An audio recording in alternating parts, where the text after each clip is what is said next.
Vladimir Putin has boasted that Russia's new hypersonic nuclear weapon capable of wiping out U.S. cities in a state of alert sparked fears of the outbreak of World War III.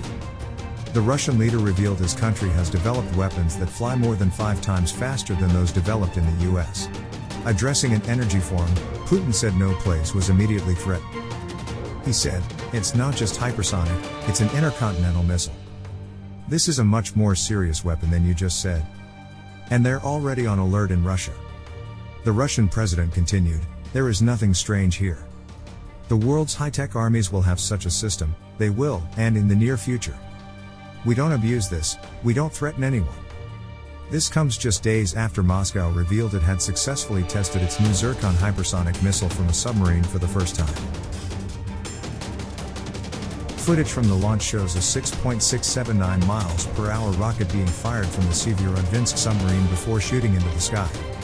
The terrifying rocket was launched from the surface in the White Sea and successfully hit its target in the Barents Sea, according to the Defense Ministry. The Kremlin claims that the unstoppable Mach 9 missile is capable of evading all Western defenses. Russia's announcement came as the Pentagon revealed that the U.S. had tested an air-breathing hypersonic weapon capable of traveling faster than 5 times the speed of sound. Other countries, including China and North Korea, are also developing hypersonic missiles. In July this year, the Pentagon warned that nuclear war could ensue as Russia and China armed themselves with fearsome nuclear weapons. According to a report by the Pentagon, Russia and China are the most serious threats to the U.S. because of the technology and arsenal of weapons that these countries already possess. The report specifically names Russia, China, North Korea, and Iran as threats. The Pentagon report said, as a result, there is an increased potential for regional conflict involving nuclear-armed adversaries in some parts of the world and potential for nuclear escalation of adversaries in crisis or conflict. Despite naming North Korea and Iran as threats, Washington's most serious concerns are Russia and China.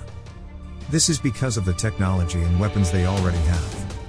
In 2019, Russia and the U.S. withdrew from their 1987 treaty that required the U.S. and the Soviet Union to get rid of nuclear and conventional ground-launched ballistic and cruise missiles with a range of 500 to 5,500 kilometers. The two countries extended the new Strategic Arms Treaty by 5 years in 2021. This treaty enhances U.S. national security and places verifiable limits on all Russian deployed intercontinental range nuclear weapons.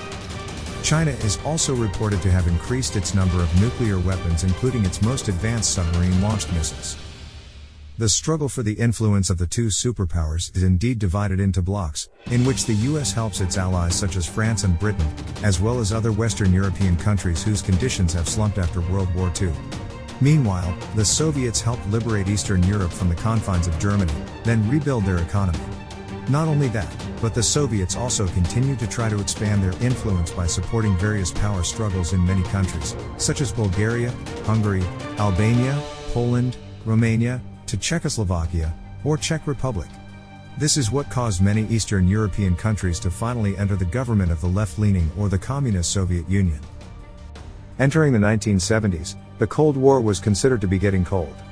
The two countries began to compromise. Starting from the issue in West Berlin in 1971, which could be resolved in negotiations, to the US-Soviet agreement and the SALT agreement or restrictions on strategic weapons. The presence of US President Ronald Reagan is also considered important. He was able to influence the attitude of Soviet President Mikhail Gorbachev, who finally reached an agreement on limiting ballistic nuclear in 1987.